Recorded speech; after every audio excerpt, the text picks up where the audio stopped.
Ini ketika kami di Gunung Pak. Jadi kami tanya wawancara gitu sama ibu-ibu. Dia guru SD, ada SD gitu, SD negeri di Gunung Pak. Apa yang bisa kami bantu dari Banda Aceh? Dia jawab, tolong kirim kami guru ngaji. Itu cuma diminta, nggak minta yang lain-lain. Guru ngaji. Saya ini umur sudah 30 sekian gitu kan, nggak pernah belajar ngaji karena nggak ada guru ngaji. Nah, akhirnya kita kirim dai ke sana. Ini fakta itu kan.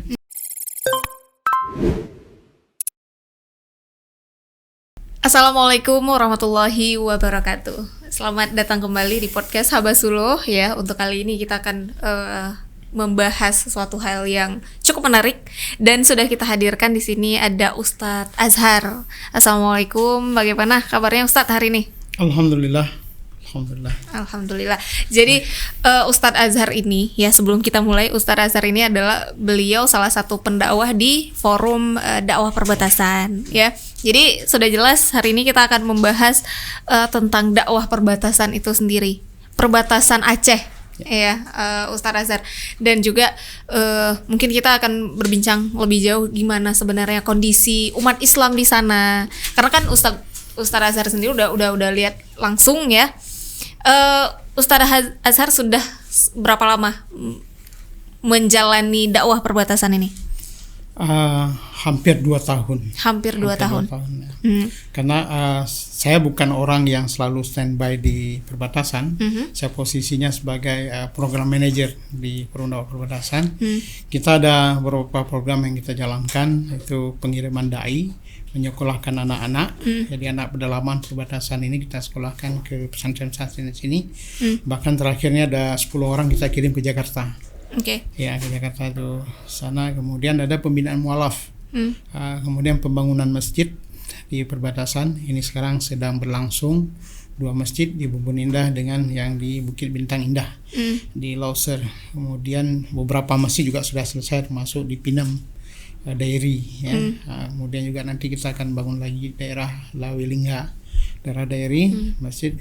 Kemudian pembinaan pembinaan mualaf.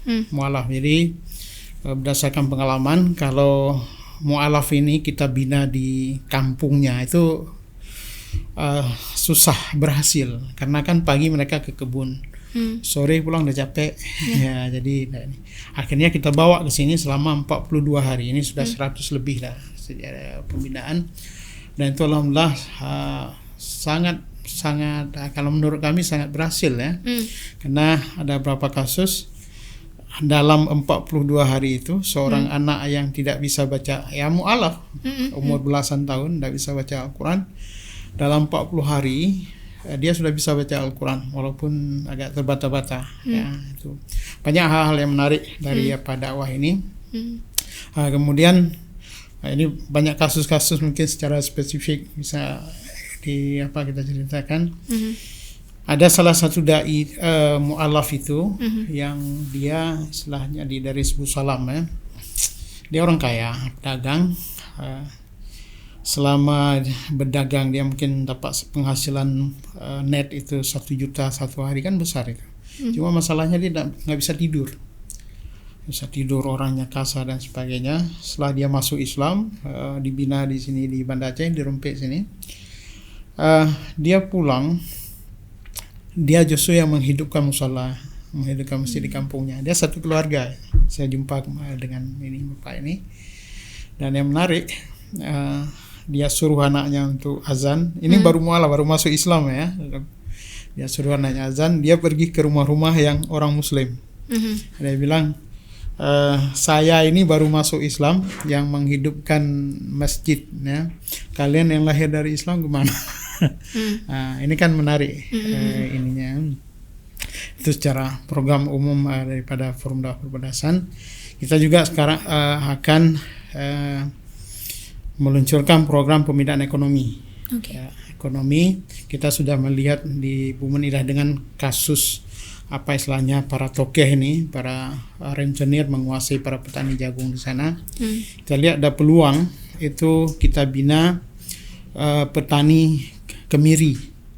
Jadi kita carikan pasarnya. Mungkin modelnya kita duplikat apa yang dilakukan oleh orang-orang itu, cuma kita pupuk misalnya kita kasih, nanti mereka bayar setelah panen, atau misalnya kalau ada yang mau menyumbangkan gitu kan. Kemudian kemiri itu kita beli dengan harga yang standar. Itu kan mereka bisa eksis sebagai petani. Kemudian yang waktu dekat ini insyaallah nanti bulan Desember, insyaallah tanggal 2 Desember kita ada sekolah samara untuk yang baik, yang karena di Aceh akhir-akhir ini tingkat perceraian itu sangat tinggi, gitu kan, tingkat percecokan antara keluarga. Ini kita sedang mempromosikan ini istilahnya. Silakan bergabung, mendaftar.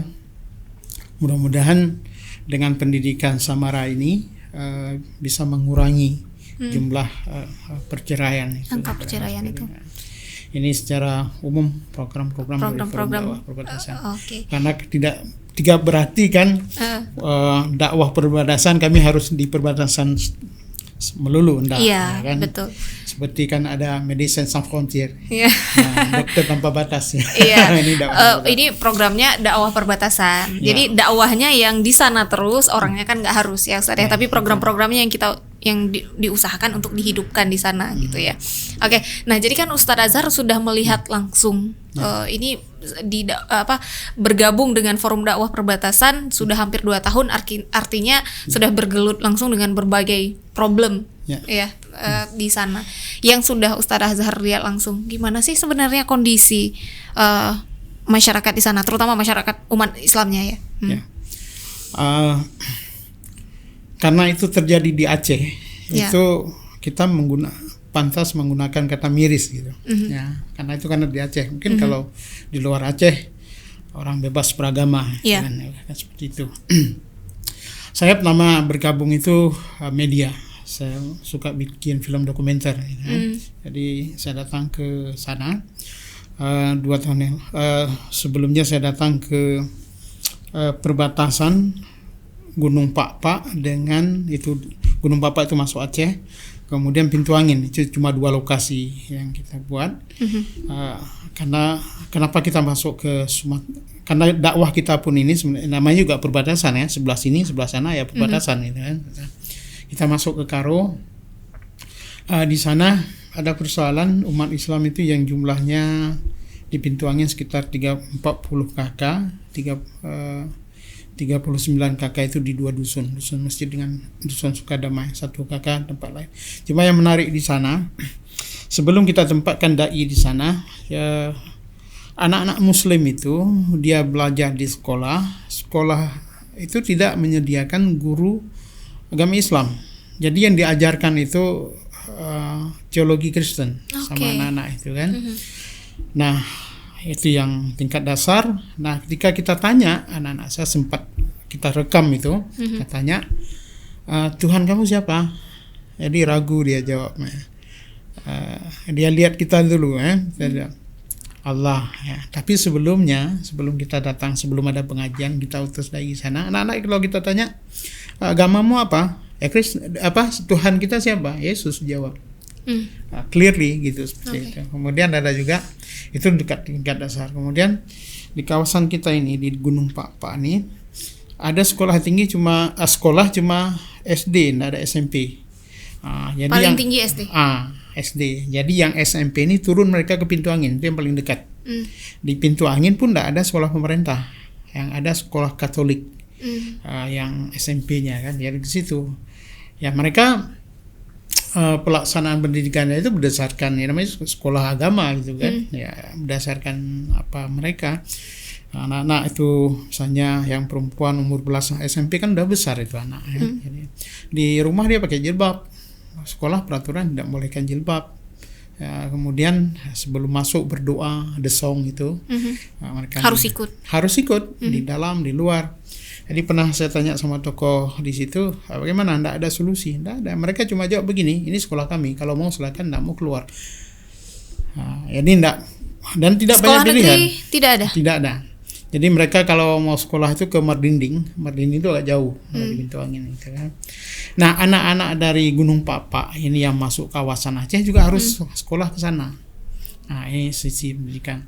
Ya, komposisi masyarakat juga di Gunung Papa itu 50-50. Ada 120 kakak, 50 60 Kristen, 60 Islam itu 50-50. Nah, itu ya kalau mau dilihat itu ada di YouTube FDP TV di Persimpangan Jalan filmnya. Sudah kita terjemahkan dalam bahasa Arab juga. Oke. Nah, yang saya datang terakhir beberapa bulan yang lalu antara Ramadan dengan Idul Adha ini ya, antara Idul Fitri dengan Idul Adha selama 25 hari di sana. Kita berjalan mulai dari Aceh Tenggara ke Aceh Tenggara, kemudian kita ke Karu Dairi, kemudian kita ke Subuh Salam, ke Singkil, kemudian ke Pulau Banyak. Itu selama 25 hari itu kita ada buat dalam serial namanya Ar-Ribat. Jadi kita filmkan. Tapi yang mungkin karena istilahnya film pendek begitu, nanti juga ada film besarnya yang sudah akan kita kerjakan. Cuma ada beberapa catatan yang saya buat selama perjalanan itu. Misalnya di Aceh Tenggara itu. Aceh Tenggara setelah itu mendekati perbatasan, di sana itu ada pesantren Darul Amin itu. Jadi kampung itu sudah parsial begitu. Nanti kita kampung misalnya kebanyakan orang Gayo itu kan Muslim ya. Nanti ada kampung misalnya seperti Lawedeski itu, pasar kampung situ itu Kristen semuanya. Kemudian di situ di Lawedeski ini contohnya itu pedagang-pedagang itu udah mereka semua. Bahkan ada tokoh di sana pernah ceritakan ke kita. Ada satu di Aceh kan ada kanun tidak boleh memotong dan menjual daging babi di tempat terbuka gitu. Ya, itu kan kanun itu ya. Nah di Lawedeski itu dilakukan itu beberapa tahun yang lalu, 2 atau 3 tahun yang lalu gitu ya. Dilakukan itu. Nah itu kan menimbulkan masalah ya, menimbulkan masalah. Datang Pak Mukhlisin dia videokan, dia kirim ke camat dan sebagainya. Dari pihak Satpol PP datang membubarkan, itu dikejar, dilempar pakai babi itu, daging babi dilempar. Sudah selevel itu. Kita kan sangat, istilahnya umat Islam sangat toleran ya kan. Kemudian di sana ada satu organisasi namanya Hartop, Harimau Toba ya. Hartop ini, Harimau Toba ini mereka sangat berperan dalam mengendalikan banyak hal, termasuk baik politik, ekonomi dan sebagainya. Mereka punya peran itu. Hartop ini misalnya untuk pedagang gitu kan, mereka memberi bantuan dan sebagainya ya. Peran mereka sangat besar sehingga kuat itu. Kemudian buktinya itu Lawedeski itu dikuasai secara ekonomi gitu ya. Nah kemudian berkaitan dengan ekonomi, selain menguasai pasar juga di pertanian.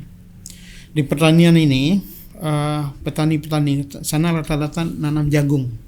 Jagung rata-rata. Jagung ini mereka biayai oleh para rentenir ini.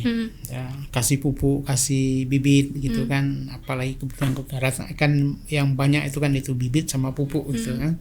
Yang lain-lain kasih. Nah, ketika panen harus jual ke rentenir itu dengan harga yang mereka tentukan. Kan ini. Ya, petani mana tahu ada fluktuasi dan biasanya rata-rata saya kira produk-produk pertanian itu yang lancar itu, misalnya seperti nilam saya tahu tentang itu tidak ada fluktuasi yang seperti yang diketahui oleh masyarakat. Dia stabil, ada purchasing session itu ada, kapan beli kapan jual itu kan ada, harganya juga harga standar dunia. Nah jagung ini dia kan bisa gagal, misalnya musim-musim tertentu gagal. Nah ketika gagal ini misalnya gagal tahun ini, tahun depan masih dikasih, kan petani tidak ada pilihan lain. Sana saya tanya kenapa nanam padi? Kalau misalnya sebagian dari tanah nanam padi, itu kalau terjadi apa-apa mereka masih ada beras, kan begitu kan? Nah ketika kenapa tidak tanam padi? Bagaimana kita tanam padi? Orang nanam jagung, begitu ada padi maka burung itu katanya menutupi matahari. Karena larinya ke situ. Ya larinya ke situ, kecuali sepakat semua, gitu kan ada terburai ini kan, terlerai itu burung. Nah ini masalah. Nah ketika petani tidak mampu bayar, misalnya sampai gagal 2 kali, ya itu yang rentenir itu datang bawa meter, istilah orang sana. Bawa meter itu berapa hutang. Karena hutang sistem ribawi itu, rentenir itu kan dia berbunga gitu kan. Kalau misalnya per musim 6 bulan umpamanya kan, mereka sudah bisa hitung-hitung kan. Nah kalau 6 kali 2 12 sudah setahun sudah habis ya kan, sudah habis yang mereka miliki ya, itu sudah jadi istilahnya udah punya rentenir semua itu ya kan. Kalau sempat 2 tahun gagal, nah itu di bawah meter, jadi tanah diukur, petani langsung diambil, nggak ada hukum apapun, nggak ada pembelaan. Ya, karena di sana siapa yang mau datang sana? Ya bahkan itu masalahnya Ustaz. Di tengah hutan sana, di rimba gitu kan. Bahkan ketika film ini film edisi pertama itu kita tayangkan itu, masa sih? Ya coba kalau nggak percaya, kan gitu. Ya coba nggak saya pergi ke sana, gitu. Pergi seperti kami pergilah, istilah menginap dengan mereka dan sebagainya gitu. Ini kemudian yang kedua, kemudian selanjutnya adalah pembukaan lahan baru. Jadi kan juga saya lihat di Pintu Angin itu hampir semua orang yang ada di Pintu Angin dia punya tanah di Gunung Pak. Ya, mereka istilahnya naik ke atas, masuk Aceh itu punya tanah semua. Kalau Muslim tidak masalah bagi saya, karena kita ini kan tanah istilahnya kita Aceh dengan multi etnis, tidak ada masalah ya. Tapi karena kita ini negeri syariat, ketika istilahnya tanah-tanah dikuasai semacam itu kan berefek dia ke komposisi penduduk dengan politik dan sebagainya, dan praktik agama dan sebagainya, itu kan semuanya berekor istilahnya kan. Jadi pembukaan lahan-lahan baru ini membuat populasi non muslim itu bertambah di sana ya. Ada beberapa kawasan misalnya seperti di Muara Stulen, tapi Muara Stulen udah ceritanya sudah lama, puluhan tahun yang lalu itu. Muara Stulen itu tidak jauh dari Lawedeski, hanya beberapa kilo saja dari pinggir jalan besar. Kalau Loilonim itu muslim, kebanyakan muslim ya. Di Muara Stulen satu itu satu kampung 100% itu Kristen. Hanya 1 orang saja yang Muslim. Itu pun karena dia mualaf, dia masuk Islam. Pak Esron namanya. Ini cerita dia juga menarik nih, kenapa dia masuk Islam gitu ya. Nah itu kemudian kita juga naik ke kita hampir semua kampung kita kunjungi itu di Hosen. Dan seperti di Bukit Nias. Di Bukit Nias itu komposisi masyarakatnya itu yang Muslim hanya 12 kakak. Itu yang menariknya, kami ketika naik ke sana itu kita buka pos-pos itu ya. Pos pertama kita buka di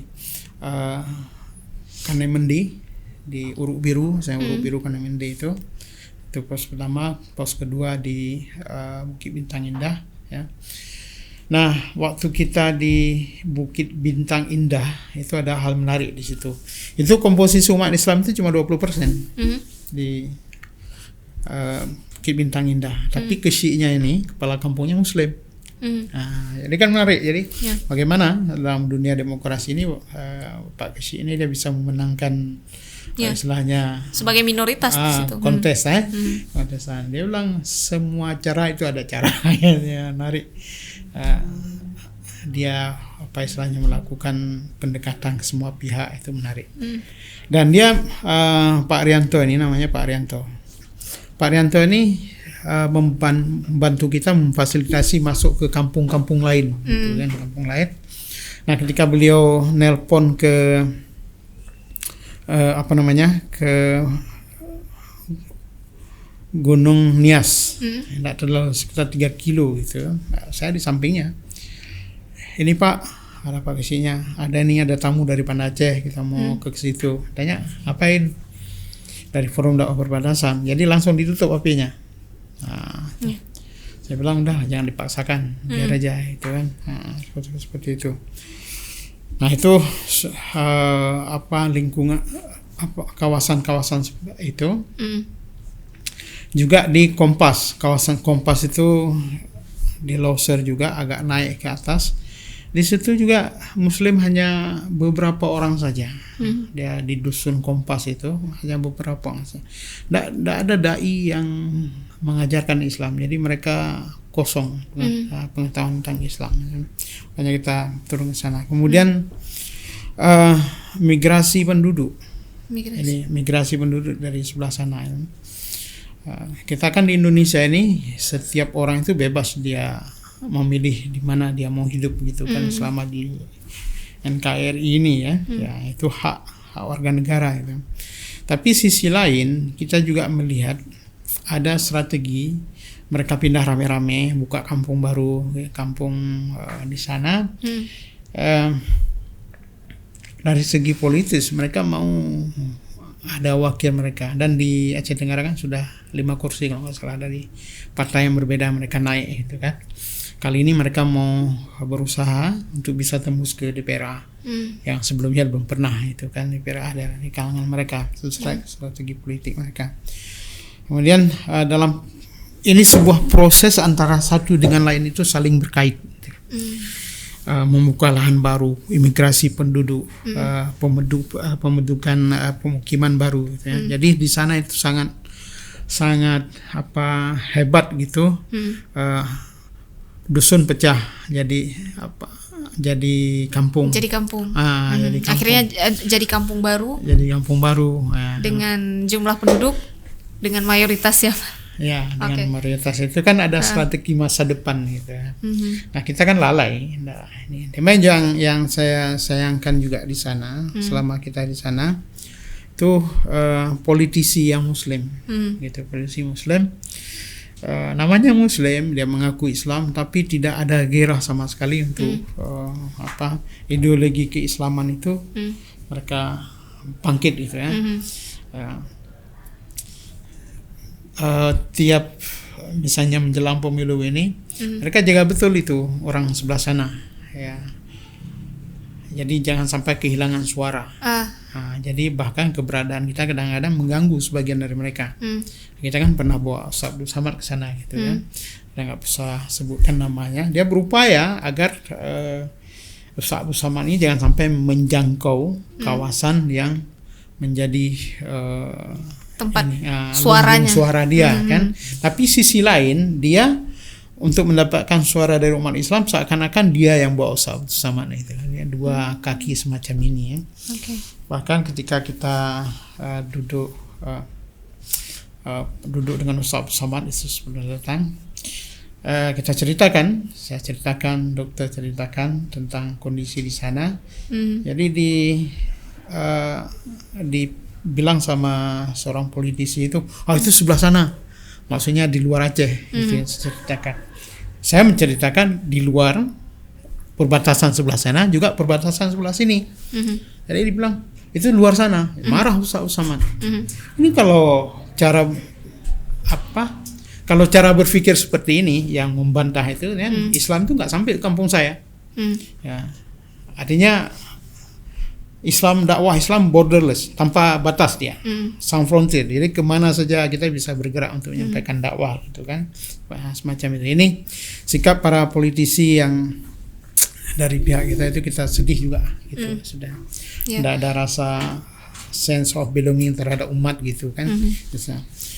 Kemudian, jadi kondisi umat Islam di sana? Tadi Ustadz sudah menjelaskan juga bahwa yang terlihat ya, kalau misalnya di segi pendidikan, ya terlihat langsung pendidikan di sana sangat minim, apalagi pendidikan Islam, sekolah negeri pun tidak ada, yang akhirnya ya ideologi keislamannya itu dari kecil tidak bisa ditumbuhkan.